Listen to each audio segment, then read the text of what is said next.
अब जहां तक बीजेपी का प्रत्याशी का सवाल है, ये उनका अपना विषय है कि जल्द घोषित करेंगे, कब घोषित करेंगे, ये तो उनका विषय है, उसमें हमें कुछ नहीं कहना। ये मलकीपुर विधानसभा क्षेत्र वो क्षेत्र है जहां के देवतुल्य मतदाताओं ने 12 में हमें 35,000 वोट से जिताया था। ये वो क्षेत्र है कि अभी जब लोकसभा का चुनाव हुआ है, फैजाबाद लोकसभा 54, उसमें ये मलकीपुर भी हमारे संसदीय क्षेत्र में है। जिस चुनाव का नतीजा लोकसभा का 4 जून को आया है और हम देवतुल्य नागरिकों ने, देवतुल्य मतदाताओं ने हमें सांसद बनाया है, तो इसकी चर्चा पूरे देश और दुनिया में आज है। और इस चुनाव में भी मलकीपुर की महान जनता ने, मलकीपुर की देवतुल्य मतदाताओं ने हमको जिताया है इस पार्लियामेंट में। तो वहां का चुनाव है तो तैयारी तो पूरी है। हाँ, इतना जरूर था, ये बहुप्रतीक्षित चुनाव रहा है। हम तो उम्मीद करते थे, हम तो उम्मीद करते थे कि चुनाव जल्दी हो, क्योंकि हमने तो 12 जून को इस्तीफा दिया और जिस इस्तीफा को प्रदेश के विधानसभा अध्यक्ष जी ने, आदरणीय महाना जी ने स्वीकार कर लिया। 13 जून को सीट वैकेंट हो गई, नोटिफिकेशन हो गया, जिसकी सूचना चुनाव आयोग को, सरकार को, संबंधित अधिकारियों को दिया गया। तो ये चुनाव तो बहुत पहले हो जाना चाहिए था, 4 महीना पहले हो जाना चाहिए था। और भारतीय जनता पार्टी के लोगों ने पता नहीं क्यों नहीं किए। लोगों का तो यहां तक कहना था डरे हैं, दहशत में हैं, क्योंकि आप अयोध्या जैसी सीट से आप जीते हैं, तब से भारतीय जनता पार्टी दहशत में है, डर गई है और इसलिए चुनाव नहीं कराया। तो और ये भी आप देख सकते हो कि माननीय योगी जी जो उत्तर प्रदेश के मुख्यमंत्री हैं, 6 बार आ चुके, 6 बार आ चुके, 16 मंत्री 3 महीने से रुके हैं।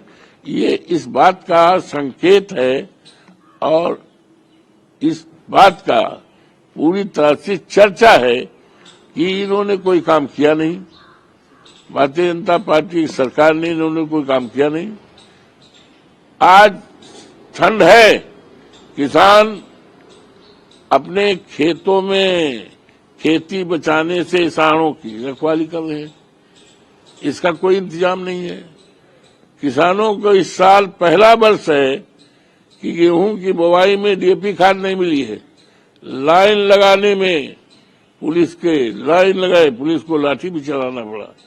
ये पहली सरकार है माननीय योगी जी के नेतृत्व में उत्तर प्रदेश की कि किसान जो हमारे देश का अन्नदाता है, जो सबका पेट भरता है, उसको गेहूं का बोने में डाई खाद नहीं। अब बताओ, जब डाई खाद नहीं मिल पाई है, कम मिली है, तो हमारा उत्पादन घटेगा ना। तो इन तारे और ये तमाम स्थितियां हैं।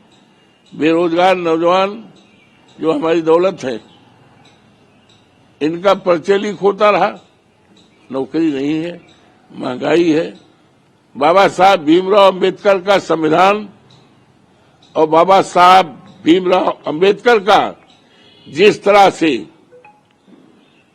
लोकसभा का सदन चलते हुए राज्यसभा में देश के गृह मंत्री ने बाबा साहब के बारे में अपमानजनक टिप्पणी की है, ये देश के, प्रदेश के, क्षेत्र के लाखों करोड़ों लोगों को दिल पर चोट लगी है।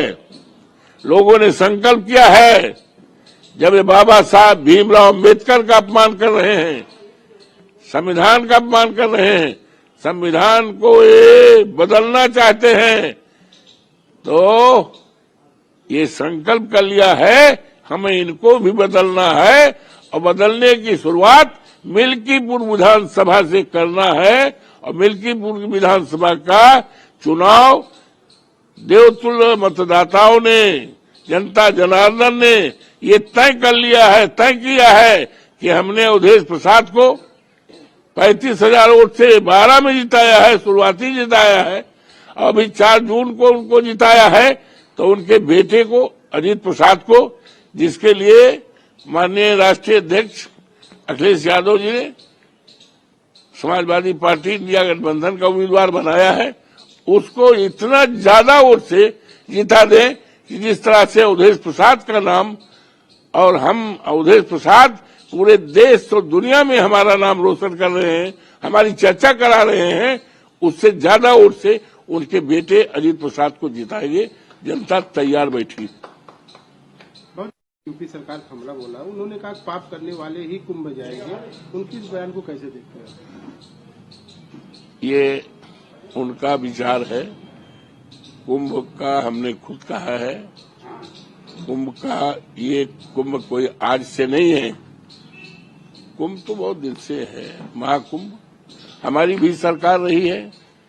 माननीय नेताजी 3 बार मुख्यमंत्री रहे, श्रद्धेय मुलायम सिंह यादव, उनकी सरकार कहते हमें तो मंत्री बनने का भी मौका रहा उनके साथ। और उसके बाद माननीय अखिलेश जी मुख्यमंत्री के कार्यकाल में महाकुंभ हुआ, और बड़ा शानदार कार्यक्रम रहा महाकुंभ का।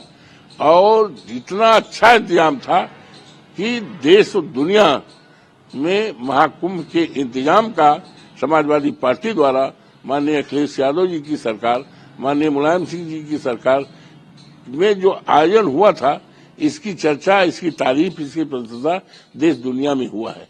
तो वे पवित्र पर्व है, और इसकी पवित्रता, इसकी गरिमा, और इसमें देश के और देश के बाहर लाखों लाख लोग आते हैं, आते रहेंगे।